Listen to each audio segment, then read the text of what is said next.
Happy Christmas. कल भी होगा, आज भी होगा। हम उनमें से है जो हर दिन क्रिसमस मनाते हैं। ओके, जल्दी से वचन में जाने से पहले आप में से कितने लोग की याद है, कुछ 2-3 हफ्ते पहले एक बार मैं यहाँ खड़ा हुआ था, उस दिन हम कुछ सीखे थे। कितने लोगों को याद है?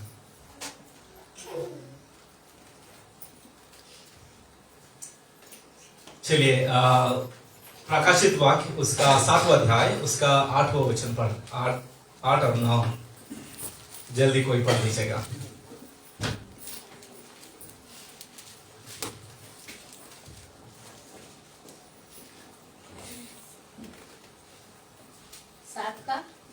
नौ पढ़ दीजिए। इसके बाद मैंने दृष्टि की और देखो, हर एक जाति और कुल और लोग और भाषा में से एक ऐसी बड़ी भीड़ जिसे कोई गिन नहीं सकता था, श्वेत वस्त्र पहने और अपने हाथों में खजूर की डालियां लिए हुए सिंहासन के सामने और मेमने के सामने खड़ी है। आमीन। इसके बारे में हमने सुना था कुछ हफ्ते पहले। ये क्या है? मेमने के बारे में, यीशु मसीह के बारे में। परमेश्वर का एक सपना है, द ड्रीम ऑफ गॉड। परमेश्वर की सपना है। कितने लोग को याद है? देखिए, प्रकाशित वाक्य वो है कि यूहन्ना को पतमोस द्वीप में डाला गया था, तो उन्होंने सोचा कि ये अंत है और इससे आगे नहीं है, और उन्होंने सोचा अंत होने वाला है, परमेश्वर आने वाला है। तब परमेश्वर ने यूहन्ना को आत्मा में स्वर्ग राज में ले गया और उसको दिखा रहा था। क्या दिखा रहा था? आने वाले दिनों में क्या होने जा रहा है उसके बारे में दिखा रहा था। जैसे वो दिखा रहा था, उसमें से एक दर्शन ये है कि परमेश्वर के सिंहासन के सामने, परमेश्वर के सामने हर जाति से, हर भाषा से और हर प्रजाति से लोग खड़ा है और उसकी आराधना कर रहा है। ये परमेश्वर का सपना है। This is the dream of our God. हमने सुना था कि परमेश्वर हमें इस काम के लिए चुना है, कि ये परमेश्वर की ये सपना है, इसको पूरा करने के लिए, परमेश्वर की ये मकसद जो है वो पूरा होने के लिए आपको और मुझे चुना गया है। आज इसी का कंटिन्यूशन हम सुनेंगे ना। कल हम क्रिसमस मनाने जा रहे हैं। क्रिसमस का मतलब क्या है? हेलो, हम क्यों क्रिसमस मना रहे हैं?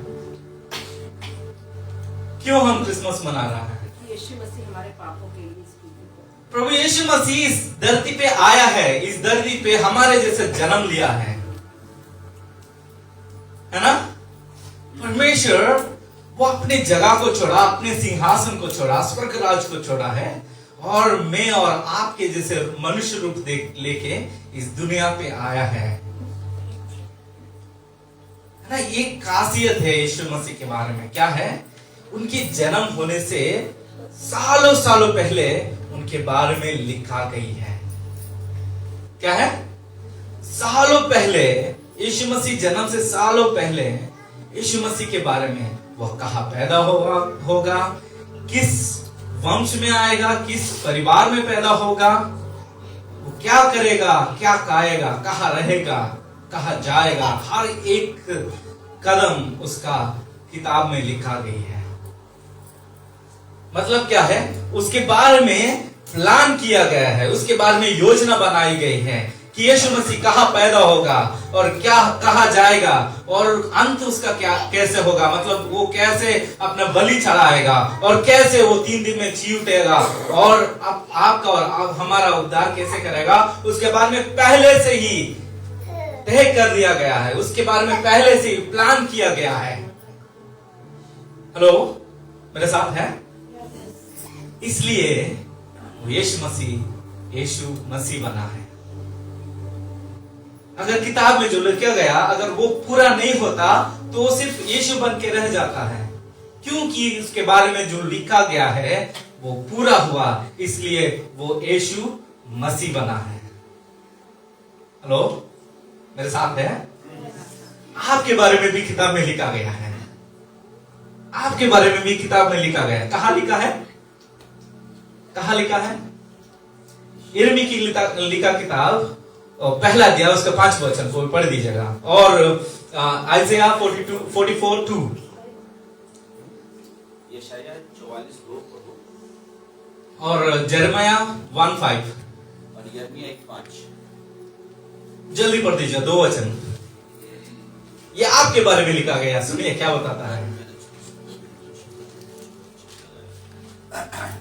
तेरा कर्ता यहोवा जो तुझे गर्भ ही से बनाता आया और तेरी सहायता करेगा, यो कहता है।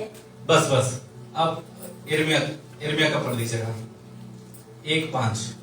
गर्भ में रचने से पहले ही मैंने तुझ पर चित्त लगाया और उत्पन्न होने से पहले ही मैंने तेरा अभिषेक किया।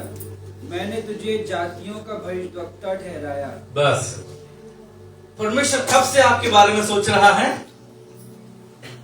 कब से आपके बारे में सोच रहा है?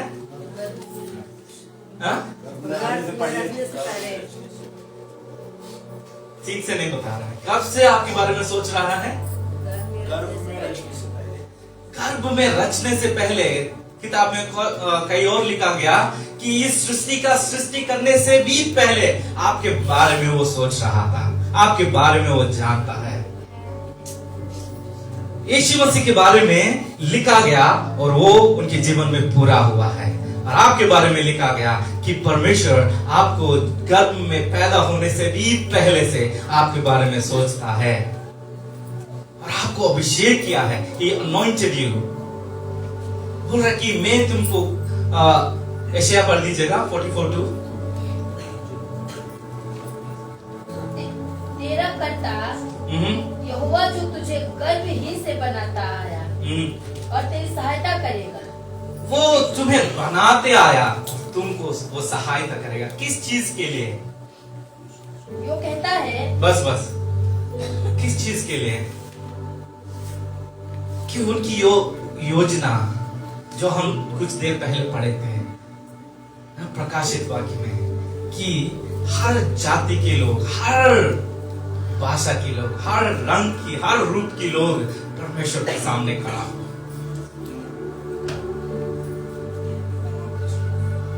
है ना? कितनी बार आपने सोचा कि मैं इस परिवार में क्यों पैदा हुआ हूं? मैं इस लोगों के बीच में क्यों पैदा हुआ हूं? क्यों मैं इस गरीबी में पैदा हुआ हूं? या क्यों मैं इस बिगड़ी हुई परिवार में पैदा क्यों हुआ हूं? यहां मैं क्यों हूं? कितने बार आपने सोचा? कितने बार आप सोचा?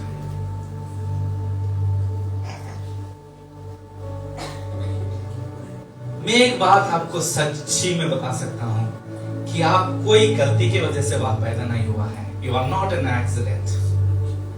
परमेश्वर ने आपके बारे में योजना रखा है। आप उस परिवार में पैदा होने के लिए परमेश्वर ने योजना किया है। उस मोहल्ले में पैदा होने के लिए परमेश्वर ने योजना किया है। उस लोगों के बीच में पैदा होने के लिए परमेश्वर ने आपको चुना है। क्यों? क्योंकि वो चाहता है कि वो परिवार जिसमें आप पैदा हुआ है, उस लोग जिसके बीच में तुम अभी पढ़ रहा हो,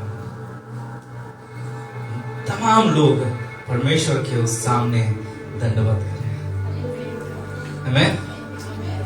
परमेश्वर चाहता है कि आपके परिवार उस दिन यहोवा के सामने सफेद कपड़ा पहन के, हाथ में डाली लेके परमेश्वर के सामने खड़ा हो। क्या आप चाहते हो? क्या आप चाहते हो आपकी परिवार उसके यहोवा के सामने खड़ा हो? परमेश्वर ने आपके लिए योजना किया है। आप कोई गलती की वजह से उस परिवार में पैदा नहीं हुआ है। आप कोई गलती की वजह से उन लोगों के बीच में नहीं रखा गया है। आप एक योजना के तहत वहां रखा गया है। आप एक योजना के तहत उस परिवार में पैदा हुआ है।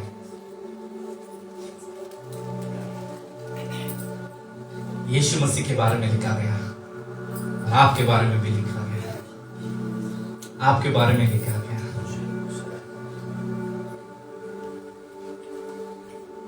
कैसे हम लोगों को परमेश्वर के सामने ला सकते हैं? कैसे? तीतु की लिखी पत्री उसका 2 अध्याय 11 और 12 वचन पढ़ दीजिएगा। क्योंकि परमेश्वर का वह अनुग्रह प्रकट है जो सब मनुष्यों के उद्धार का कारण है और हमें चेतावनी देता है कि हम अब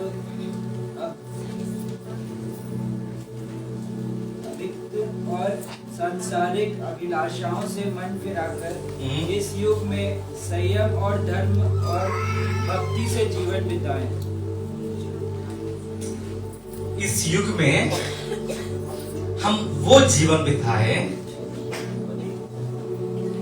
जो लोग हमें देख सकते हैं। जब यीशु मसीह इस दुनिया पे आया तो वो सबसे अलग था। कैसा था? सबसे अलग था। वो ये दुनियादारी के जैसे नहीं रहा। दुनिया में लोग कैसे करते हैं वैसे नहीं किया है, वो अलग था। है ना, यहूदी लोग परमेश्वर को परमेश्वर कह के भी बुला नहीं सकते थे, मगर यीशु मसीह ने उसको पिता बोल के बुलाना शुरू किया। है ना, जब उस यीशु मसीह को क्रूस में चढ़ाया गया तो उसके ऊपर इल्जाम ये लगाया गया कि वो परमेश्वर को पिता कह के बुलाता है। ये उसके ऊपर इल्जाम लगाए गए हैं। क्यों? क्योंकि वो जानता है वो उन लोगों के जैसे नहीं है, वो अलग है। वो परमेश्वर को परमेश्वर नहीं बल्कि पिता बुलाता था, क्योंकि वो अलग है। He is different. आप उस घर में अलग हैं, आप उस मोहल्ले में अलग हैं, आप उस लोगों के बीच में अलग हैं। You are separate, you are different. ना बाइबल कहती है कि परमेश्वर हमको खास रीति से बनाया गया है, खास रीति से बनाया गया है। क्यों? परमेश्वर आपको चुना है। He chosen you। वचन कहता है कि जैसे दुनियादार के लोग जीते हैं कि वो लस्ट में और गंदगी में और बुरी बातें बोलते हुए और बुरी कामें करते हुए जैसे दुनियादार लोग जीते हैं, वैसे जीने के लिए आपको चुना नहीं गया है। आपको चुना इसलिए गया कि आपके जीवन एक गवाही बन सके। यीशु मसीह का जीवन एक गवाही था, अपने लोगों के बीच में एक गवाही था। लोग यीशु मसीह को देखते ही पहचान जाता है ये अलग है। लोग यीशु मसीह की बात सुनते ही पहचान जाता है कि ये अलग है। लोग यीशु मसीह का व्यवहार को देख के पहचान जाते हैं कि ये अलग है। क्या आप अलग हैं? क्या आप अलग हैं? हम हर संडे यहाँ खड़ा होकर गवाही देते हैं, अच्छी बात है। हमारे जीवन में जो काम हुआ है, परमेश्वर हमारे लिए जो अच्छा काम किया है उसको हम बोल रहा है, परमेश्वर को तारीफ कर रहा है, उसको महिमा आदर दे रहा है, वो अच्छी बात है। क्या ये गवाही दूसरों के मुंह से भी निकल रहा है आपके लिए? क्या दूसरे भी आपके बारे में यही गवाही देते हैं?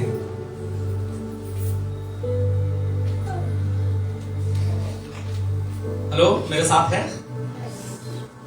कैसे गवाही आप लोगों के सामने रख रहा है?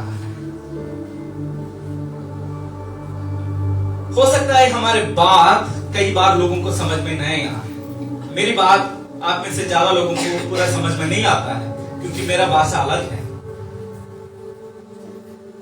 ना।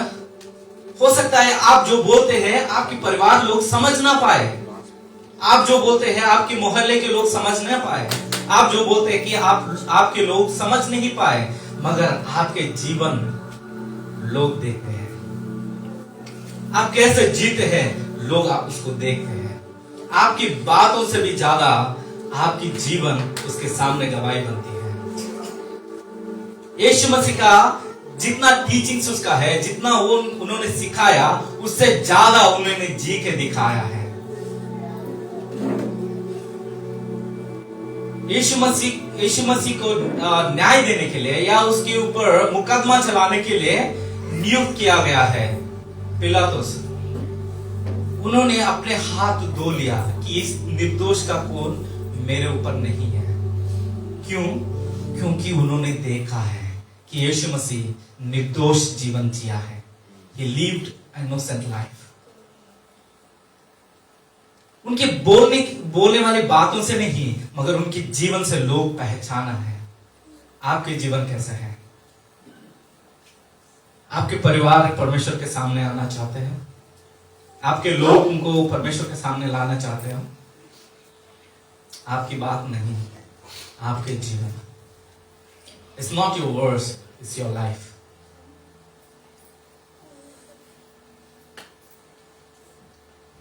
वचन कहता है कि दुनियादारी लोगों के जैसे नहीं, बल्कि संयम के साथ, अच्छी बातों के साथ इस जमाने में, इस टाइम में जीने के लिए परमेश्वर आपको चुना है।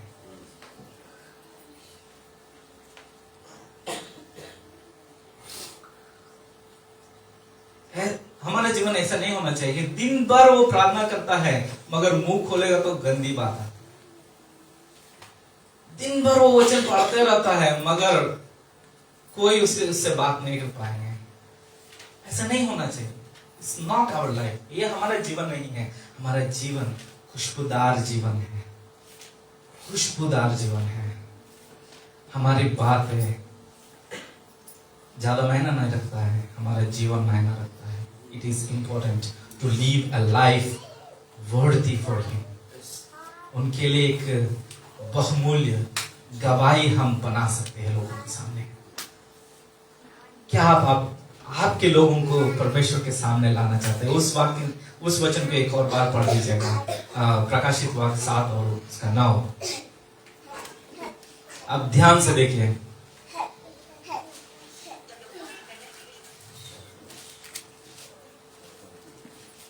इसके बाद मैंने दृष्टि की और देखो, हर एक जाति और कुल और लोग और भाषा में से एक ऐसी बड़ी भीड़ जिसे कोई गिन नहीं सकता था। एक मिनट रुको। यहाँ पे हर भाषा, हर जाति, हर कुल, हर एक प्रकार के लोग परमेश्वर के सामने खड़ा है। क्या आप उसके सामने खड़ा हो? क्या आप खड़ा है उसके सामने? क्या आपका परिवार उसके सामने खड़ा है? क्या आपके मोहल्ले के लोग उसके सामने खड़ा है? क्या आप नहीं चाहते हैं कि वो लोग उनके सामने खड़ा हो?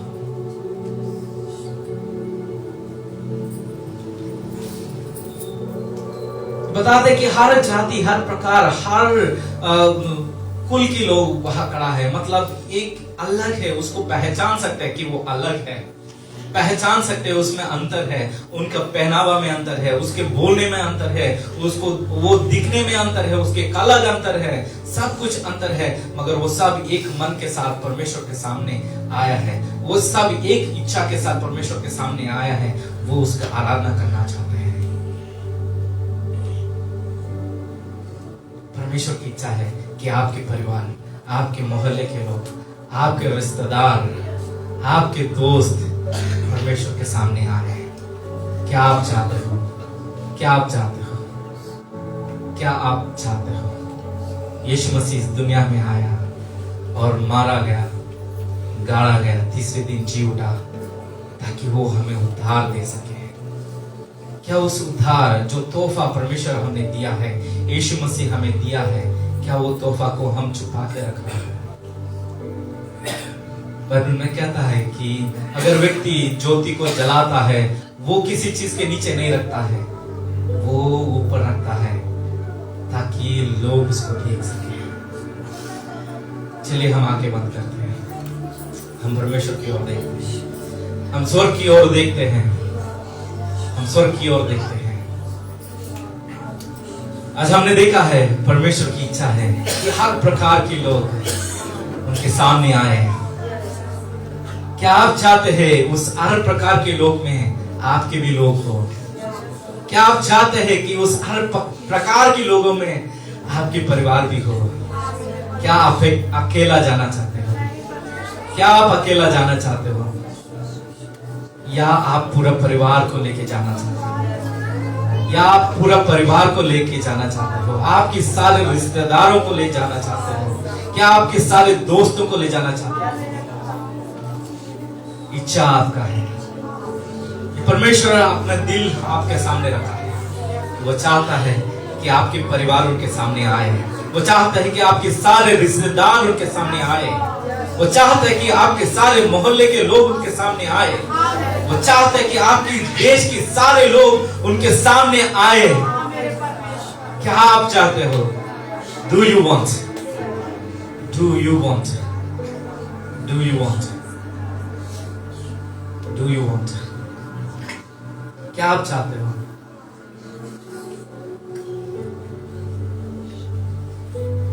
परमेश्वर, हम आपको धन्यवाद देते हैं। आप महान परमेश्वर हैं प्रभु। आपने हमारे लिए अपने दिल खोल के दिखाया है प्रभु, आप क्या चाहते हैं प्रभु। आपकी चाहत हमारे भी चाहत बनने पाए। आपकी चाहत हमारा भी चाहत बनने पाए। आपकी उस दर्शन, उस सपना हमारे भी सपना बनने पाए। उन हर प्रकार की लोगों में हमारा भी लोग होने पाए। उन हर प्रकार की जातियों में से हमारे भी जात के लोग होने पाए। वो हर प्रकार के परिवार के लोगों में से हमारा भी परिवार के लोग होने पाए। हम उसके लायक बनाइए परमेश्वर। हमारी बातों से नहीं मगर जीवन से आपकी गवाही को बोलने वाला बनने पाए परमेश्वर। आप हमें मदद कीजिए प्रभु। धन्यवाद देते हैं। धन्यवाद यीशु मसीह। इस प्रार्थना मधुर और मीठे नाम यीशु मसीह के नाम से मांगते हैं, आमीन।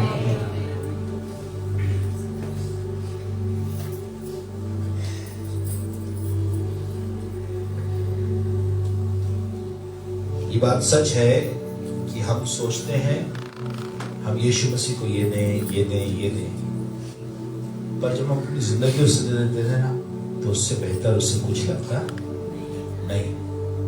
ये गीत हमने गाया, तू बढ़े मैं घटूं, और मुझे नहीं मालूम था कि परमेश्वर का वचन आज इसी से रिलेट करेगा। ये सब पवित्र आत्मा का कनेक्शन है जो एक दूसरे से चीजें कनेक्ट करता जाता है। इस क्रिसमस के टाइम पे आपको मालूम है बहुत सारे लोग हैं जो बहुत कुछ कर रहे होंगे, और बहुत सारे लोग हैं जो कुछ नहीं कर रहे होंगे। आप जो कुछ नहीं कर रहे हैं, आपके लिए भी ये है कि परमेश्वर को अपने दिल में आने दें। और आप जो बहुत कुछ कर रहे हैं, अपना घर सजा रहे हैं, शॉपिंग कर रहे हैं, आप भी इस बात पर बहुत ज्यादा केंद्रित रहें कि ये 25 तारीख चली जाएगी, पर हमारी जिंदगी रोज उसकी किताब बने, इसके लिए हमें मेहनत करनी। प्रभु का धन्यवाद हो। God bless you pastor. प्रभु आपको आशीष दे। आइए अपने स्थानों पर खड़े हो और एक गीत गा करके भेंट देंगे, और भेंट देने के बाद फिर से बैठ जाएंगे। God bless you. प्रभु आपको आशीष दे।